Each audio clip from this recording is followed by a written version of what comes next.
Bonjour Mégane. Bonjour Julien. Comment ça va aujourd'hui ? Ça va très bien, ce samedi de confinement se passe très bien.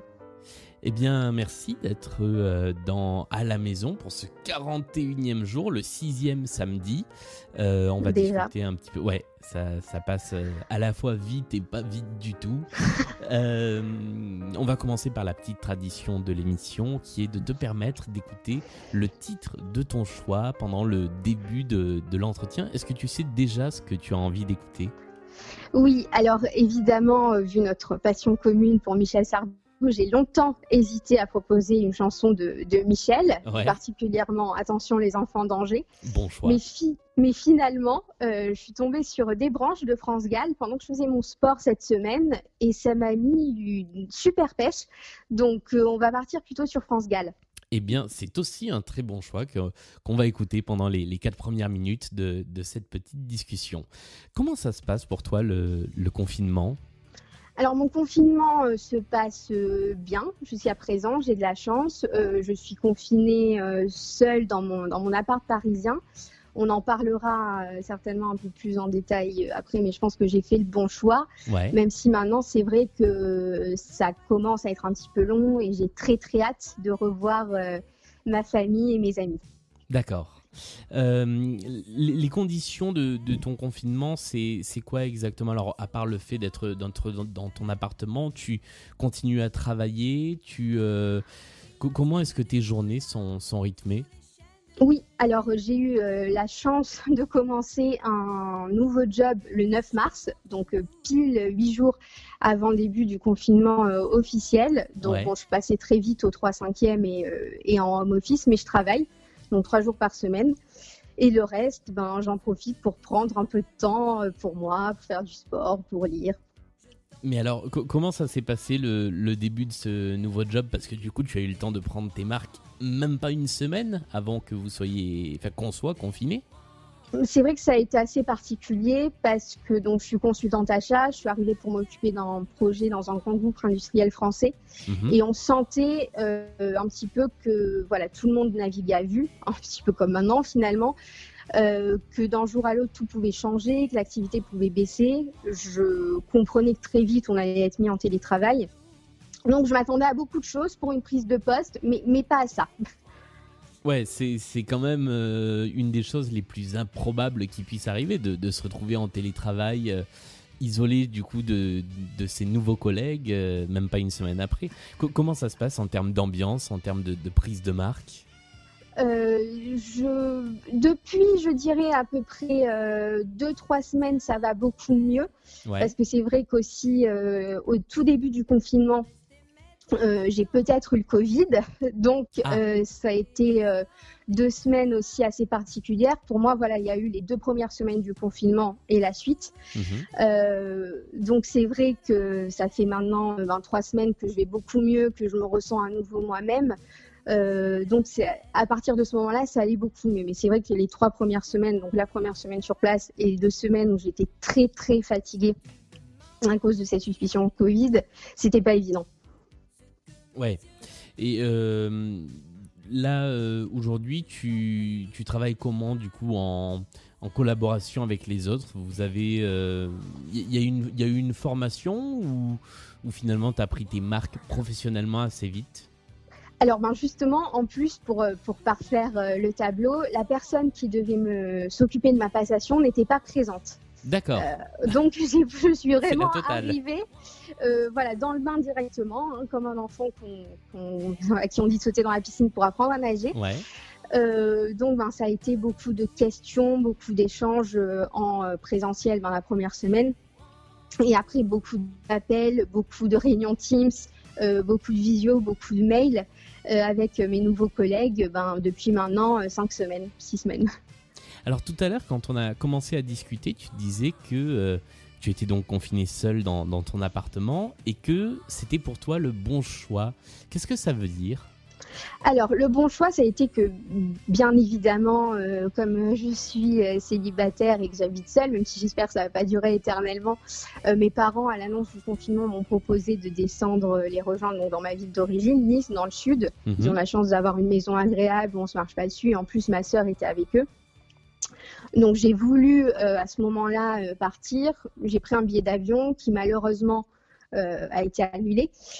Et quand je dis que c'est le bon choix, je me dis que finalement rien n'arrive par hasard et qu'il est fort probable donc, que j'ai eu le Covid et que peut-être je les aurais contaminés. Pour eux, ça ne se serait peut-être pas passé aussi bien que pour moi.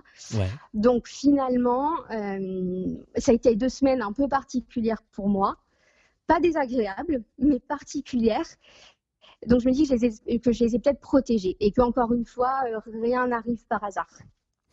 Comment est-ce que tu gères aujourd'hui du coup le fait d'être toute seule comme plein de monde, hein. Moi, c'est une question que je me pose aussi beaucoup puisque je suis également confiné tout seul depuis 6 semaines et pour encore 2 semaines. Est-ce que au moins. Au moins, oui. Au moins. Est-ce que ça change des choses dans les habitudes de tous les jours?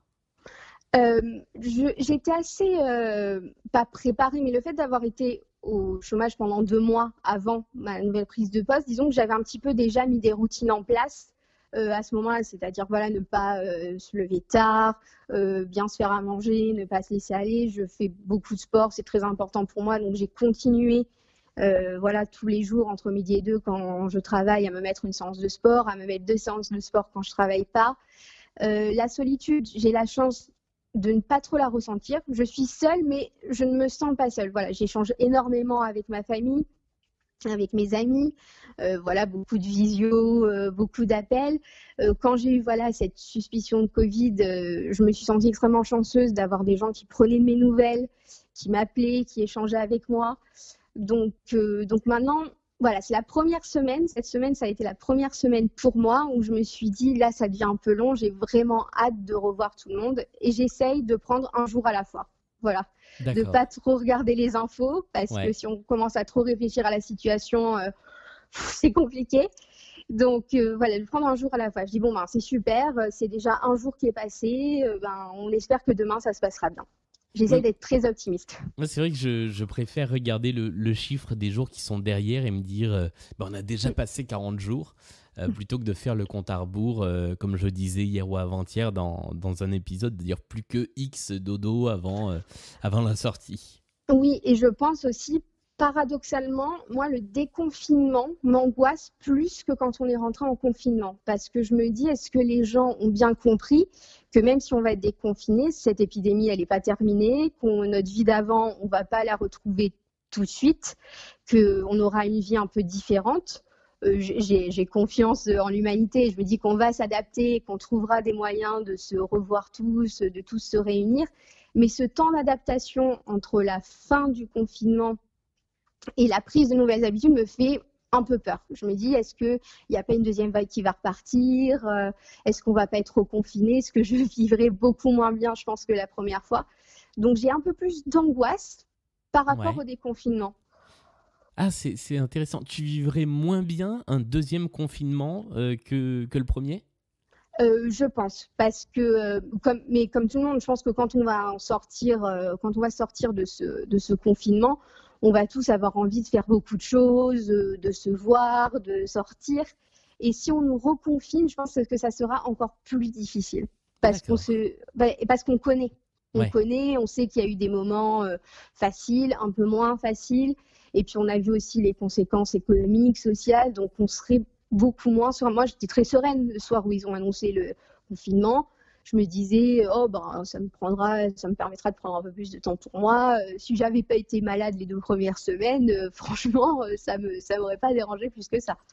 Ouais, d'accord. Oui, c'est vrai que ça dépend aussi beaucoup de comment on a pris le confinement. Moi, c'est vrai que j'ai complètement paniqué au début et qu'aujourd'hui, si on me disait il faut se reconfiner, j'irais une deuxième fois de façon beaucoup plus sereine que la première. Mais je pense qu'effectivement, ça dépend beaucoup de la façon dont on l'a vécu, notamment au début. Ouais. Tu parlais du sport aussi. Comment est-ce que tu fais pour maintenir une activité sportive tout en restant confiné?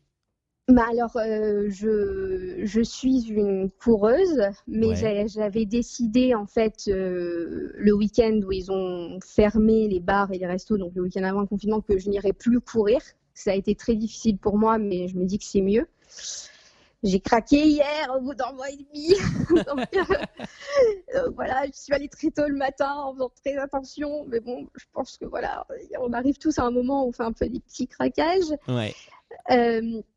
Et puis après, c'est tout simplement tous les dimanches, je me fais un programme, je sélectionne des vidéos YouTube et je sais tous les jours ce que je fais. C'est dans ma to-do list comme ma to-do pro. Voilà. Et puis c'est très important pour moi. Voilà, il y a des gens, ça va être, je ne sais pas, de chanter, de jouer de la musique. Moi, ça va être ça. Et d'ailleurs, les 2 semaines où j'ai pas été bien, ça a été très très compliqué de pas faire de sport. Et ce craquage hier, au moment où tu es sorti, tu l'as vécu comment? C'était plus une libération ou plus un petit moment coupable? Ou vraiment les deux? Les deux, voilà. C'est-à-dire que je suis sortie, je me suis dit, je suis contente d'être à l'air, mais quand je suis rentrée, je me suis dit, oulala, quand même, c'était pas très bien. c'est vraiment les deux, très paradoxal. Ouais, mais je comprends totalement et je l'ai un peu vécu aussi quand j'ai craqué pour aller faire le tour du pâté de maison. Oui. Dernière question, et c'est toujours la même question, quel serait ton conseil de choses à faire, à voir, à lire, à créer jusqu'à la fin du confinement? Alors, pendant ce confinement, il y a 3 choses que j'ai beaucoup aimées. Donc, il y a une série qui s'appelle Succession, qui est disponible sur OCS en France, voilà, qui raconte l'histoire d'une famille dont le père est un magnat des médias. C'est très shakespearien, mais très drôle. C'est une série HBO, donc la même chaîne que Game of Thrones. Il y a un super soundtrack. Vraiment, c'est un des meilleurs que j'ai entendu depuis longtemps. Après, il y a Tiger King sur Netflix, Au Royaume des Fauves. Alors, c'est vraiment très, très particulier. Voilà, c'est très, très particulier. C'est un peu, moi, j'ai cette analogie, c'est un peu comme regarder un de nos amis qui est très saoul en soirée et de pas pouvoir détourner le regard. C'est un peu ça. Ça met un peu mal à l'aise, ça fait rire. Ouais. Et se dire que des gens présentés comme ceux du documentaire existent, c'est complètement fou. Et enfin, le dernier, c'est un documentaire sur Disney+, une série documentaire. Donc bon, déjà, Disney+, si on a besoin de se changer les idées en ce moment, je trouve que c'est parfait. Ça s'appelle Imagineers. Oui.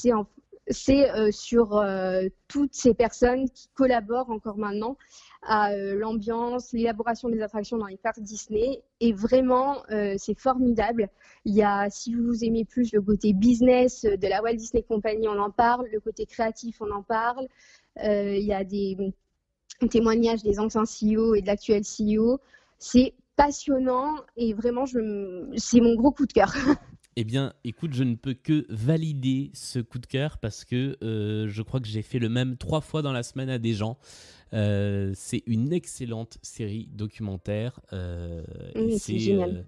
C'est effectivement tout le temps sur la corde raide entre le business et la création et l'imagination. Et pour moi, c'est une des bonnes raisons de s'abonner à Disney+. Il y en a plein d'autres, mais celle-là en est une très bonne. Totalement, j'ai vu que le dernier épisode était sorti hier, mais je le garde encore un peu. J'étais trop occupé à regarder un autre programme de merde hier, donc j'en reparlerai une prochaine fois parce que ça aussi c'est une recommandation. Merci beaucoup Mégane d'être venue discuter un petit peu dans ce podcast. Main de rien. Et puis bonne suite de confinement, bon prochain craquage pour aller courir. Hein. Oh oui, enfin je vais essayer de me restreindre quand même. Et puis parce que c'est pas fini. Oui, il reste encore un petit moment, ouais. Et puis nous, on se retrouve demain, comme chaque jour, avec un nouveau petit témoignage à la maison. Salut! Salut!